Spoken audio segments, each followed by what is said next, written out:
ఆ తుంగభద్ర నుంచి కూడా మనకు నీళ్లు రాకుండా అటు కర్ణాటక గండి కొడతా ఉంది, ఇటు ఆంధ్రప్రదేశ్ కొడుతుంది. దాని మీద ఉండి నిద్రపోతున్నారు.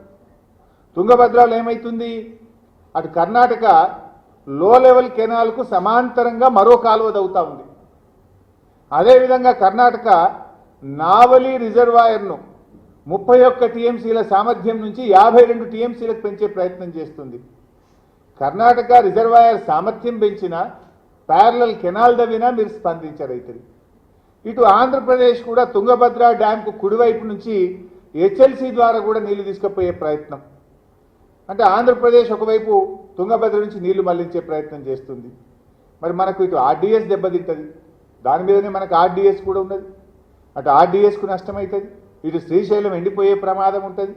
శ్రీశైలంకు నీళ్లు రాకపోతే మన మహబూబ్ నగరు, మన నల్లగొండ త్రాగునీటి అవకాశాలు దెబ్బతింటాయి.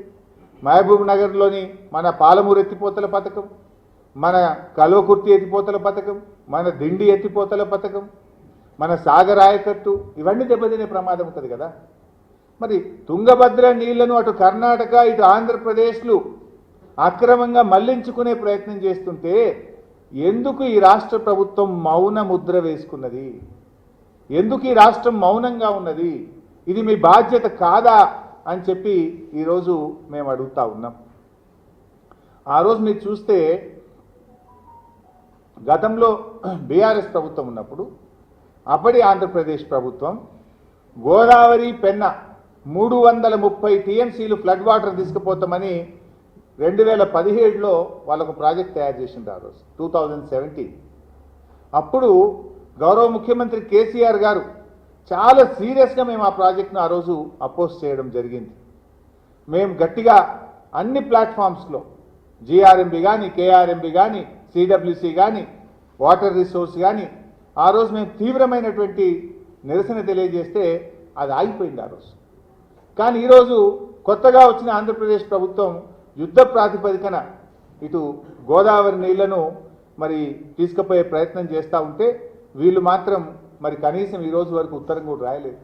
చంద్రబాబు నాయుడు గారేమో ప్రాజెక్టు కాదైనా నిధుల కోసమే ఉత్తరాలు రాస్తుండు. ఒకటి కాదు, రెండు మూడు ఉత్తరాలు రాస్తుండు నిర్మలా సీతారామన్కు. ఆడ పెద్ద పెద్ద మీటింగ్లు పెడతా ఉన్నాడు.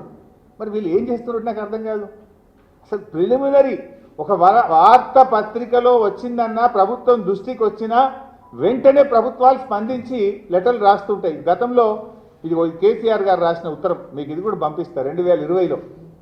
2020లో అపెక్స్ కౌంటీ మీటింగ్ తర్వాత కేసీఆర్ గారు మన హక్కుల గురించి ఎంత క్లియర్గా గోదావరి బేసిన్లో, కృష్ణా బేసిన్లో 2020లో అప్పటి కేంద్ర ప్రభుత్వానికి రాసిన లేఖ, మేము ఏ రకంగా ఆంధ్రప్రదేశ్ ప్రాజెక్టులను వ్యతిరేకించాము, రాయలసీమ లిఫ్ట్ ఇరిగేషన్ ఎట్లా వ్యతిరేకించినాం, పోతిరెడ్డిపాటిని ఎట్లా వ్యతిరేకించినాం, తెలంగాణ హక్కుల కోసం ఏమేం మాట్లాడినాం అనేటువంటిది మేము ఆ రోజు రాసిన లేఖ కాపీ కూడా నేను మీ అందరికి కూడా పంపిస్తాను.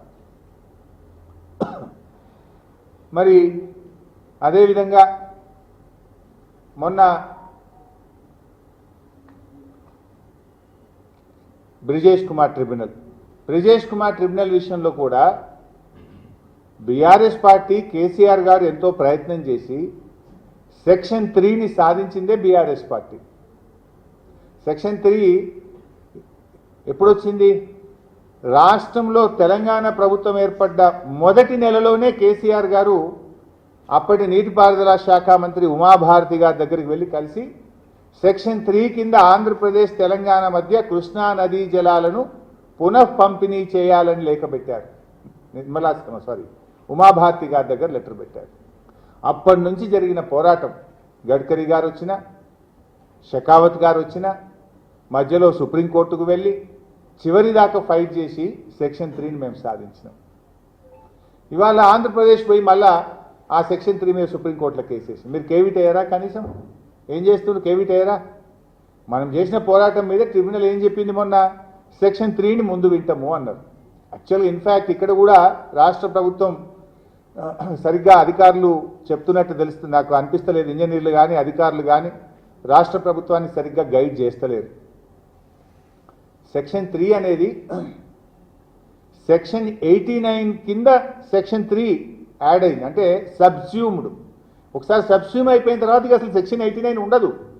నా ఓన్లీ కృష్ణా జలాలను బల్క్గా ఆంధ్రప్రదేశ్ తెలంగాణ మధ్య పంచుడే సెక్షన్ 3. అది వచ్చిన తర్వాత ఇక సెక్షన్ 89 ఉండదు. కానీ రాష్ట్ర ప్రభుత్వం ఏం చెప్పిందంటే, నేను ఎక్కడ చూసినా ముందు మా ఓన్లీ సెక్షన్ 3 వినాలే, కాదంటే రెండింటిని క్లబ్ చేసి వింటే సెక్షన్ 3 మొదలినుండ్రి, తర్వాత సెక్షన్ 89 వినుండ్రి. అసలు సెక్షన్ 89 ఉండదు. ఇక when you got the section 3 it is subsumed, section 89 is subsumed. So ఒకవైపు మళ్ళీ ఏమైంది, ఇప్పుడు దాని మీద ఆంధ్రప్రదేశ్ సుప్రీంకోర్టులో కేసు వేసింది. మీరు కేవిట్ వేసుకోరా? వెంటనే మీరు కేవిట్ వేయాల్సి ఉండే కదా, వెంటనే ఒక మంచి అడ్వకేట్లను పెట్టి మనం వాదించాల్సి ఉండే కదా.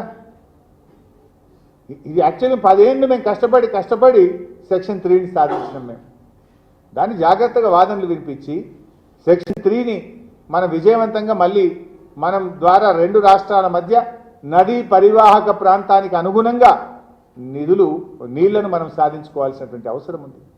దాని మీద దృష్టి పెట్టేటువంటి ప్రయత్నం చేయాలని చెప్పి కూడా మేము ప్రభుత్వాన్ని కోరుతా ఉన్నాం. సో ఈ రకంగా మరి ఇటు గోదావరి జలాలను పెన్నా బేసిన్కు ఆంధ్రప్రదేశ్ తరలించే విషయంలోనైనా, తుంగభద్ర నదీ జలాలను అటు కర్ణాటక ఇటు ఆంధ్రప్రదేశ్లు అక్రమంగా తరలించేటువంటి ప్రయత్నాలను రాష్ట్ర ప్రభుత్వం వెంటనే అడ్డుకోవాలని, కేంద్రానికి అన్ని ఫోరంలకు లేఖలు రాయాలని, అవసరమైతే ఉన్నత న్యాయస్థానానికి వెళ్ళి రాష్ట్ర ప్రయోజనాలు కాపాడాలని, ఈ మొద్దు నిద్రపోతున్న ప్రభుత్వాన్ని తట్టి లేపడం కోసమే మేము ఈరోజు ఈ ప్రెస్ మీట్ పెడుతున్నాం. రాష్ట్ర హక్కులు మాకు ముఖ్యం, రాష్ట్ర ప్రయోజనాలు ముఖ్యం. చిల్లర రాజకీయాలు మానుకోండి. మేము ఇస్తున్నది ఒక రాష్ట్రానికి సంబంధించి భవిష్యత్ తరాలకు సంబంధించి సూచనలు ఇస్తూ ఉన్నాం. మీరేమో కనీసం పట్టించుకుంటలేరు. ఒకరు దావోసు, ఇంకొకరు కర్ణాటకలు, ఇంకొకరు ఢిల్లీ యాత్రల్లో బిజీ ఉన్నారు. మీరు సరే, మీ యాత్రలు మీ ఇష్టం, కానీ రాష్ట్ర ప్రయోజనాలు మాకు ముఖ్యం. చిల్లర రాజకీయాలు మానేసి రాష్ట్ర ప్రయోజనాలు కాపాడే ప్రయత్నం చేయండి. లేదు, మీకు నిజాయితీ ఉంటే ఆల్ పార్టీ మీటింగ్ పిలవండి, వచ్చి మీకు ఇంకా విలువైన సూచనలు సలహాలు కూడా ఇస్తాం. మీకు ఏదైనా అర్థం కాకపోతే అడగండి, చెప్పడానికి కూడా మేము సిద్ధంగా ఉన్నాం. కానీ మళ్ళీ ఏదో మాట్లాడి ఎవరినో పెట్టించి ఈ చిల్లర తిట్టుడు బూతులు, నాకు తిట్టలేక కాదు, బూతులు మాట్లాడలేక కాదు. సమయం సందర్భం ఉన్నప్పుడు రాజకీయాలు పక్కన పెట్టి రాష్ట్ర ప్రయోజనాలు కాపాడుకోవాలి.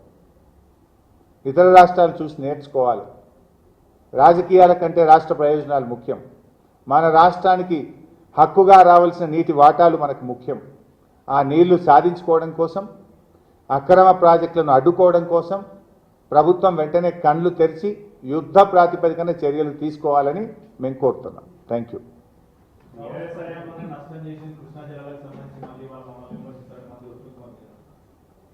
నేను చెప్పగలుగుతా కానీ ఆ సబ్జెక్ట్ డైల్యూట్ అయిద్దేమో. మొన్న వాళ్ళ సెక్రటరీ రాహుల్ బొజ్జానే కుండ బద్దలు కొట్టినట్టు కుల్లా చెప్పిండు కాదే. రాహుల్ బొజ్జా గారు ఎంత స్పష్టంగా చెప్పిండే, మొన్న కుల్లా చెప్పిండు. ఏం చెప్పిండు? తెలంగాణ ప్రభుత్వం 1 సంవత్సరానికి మాత్రమే తాత్కాలికంగా ఒప్పుకున్నది. మేము 2015 నుంచి 50-50 ఇవ్వాలని కోరుతున్నాం. ఇప్పుడు కూడా మేము ఈ 1 సంవత్సరానికే ఒప్పుకుంటున్నాం అని స్పష్టంగా వాళ్ళ సెక్రటరీ రాహుల్ బొజ్జానే చెప్పిండు కదా. ఇంకా ఇక ఉత్తమ్ కుమార్ రెడ్డి మాట్లాడితే ఇక దాన్ని ఏమంటామంటే ఆయనే ఆత్మపరిశీలన చేసుకోవాలి. నిజంగా చెప్పాలంటే సాగునీటి శాఖ మంత్రిగా ఉత్తమ్ కుమార్ రెడ్డి ఫెయిల్ అయిపోయాడు. మొదటి సంవత్సరంలో 6,50,000 ఎకరాలకు నీళ్లు ఇస్తా అని అసెంబ్లీలో గంభీరమైన ఉపన్యాసం చేసిండు. 6,50,000 కాదు 65,000 ఎకరాల కన్నా ఇచ్చిండేమో. ఇస్తే ఎక్కడిచ్చిండో చెప్పండి. పిల్లి శాపాలకు ఉట్లు దిగాయి. ఉత్తమ్ కుమార్ రెడ్డి గారు నిజాయితీగా కాన్సన్ట్రేట్ చేసి మీరు ఈ పొరుగు రాష్ట్రాలు చేస్తున్నటువంటి కుట్రలను తిప్పికొట్టండి, రాష్ట్ర ప్రయోజనాలు కాపాడండి.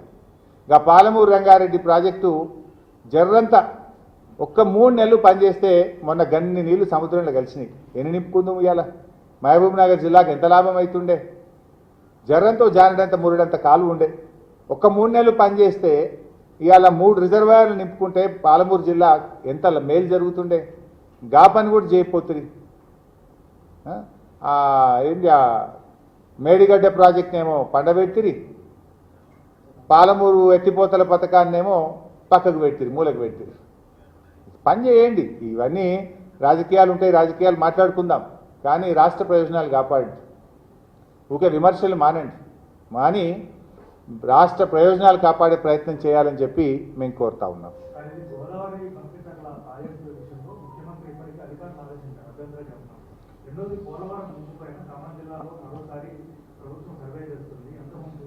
బైసాబ్ అక్కడనేమో నవంబర్ నెలలో ఆర్థిక మంత్రికి ఉత్తరం రాసిండు డబ్బులు ఇవ్వమని. నీ ఉత్తరం పోయిందా ఇప్పటిదాకా కాపీ చూపి నాకు. తెలంగాణ రాష్ట్ర ప్రభుత్వం ఈ రోజుకు ఢిల్లీకి ఉత్తరం రాస్తే కాపీ బయట ఎందుకు పెట్టలేదు చూపించండి.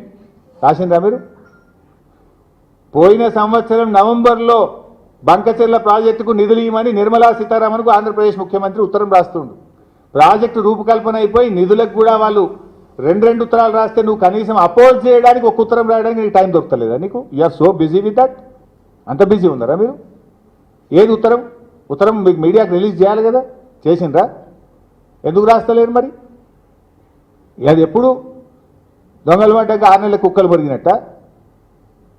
ఒదుకు కేంద్ర ప్రభుత్వం నిధులు ఇచ్చే పని చేస్తూ ఉంటే, ఏడీబీతో టైప్ చేస్తూ ఉంటే మీరేం చేస్తున్నట్టు? Thank you. గివోస్ ఇంకా చాలా ఉన్నాయి కానీ ఇప్పుడు ఇవాళ నా ఇష్యూ డైల్యూట్ అవుతుందని మాట్లాడతలేను. ఇక నేను ఏం చెప్పాలన్నా చెప్తే శాంతాడంతున్నది.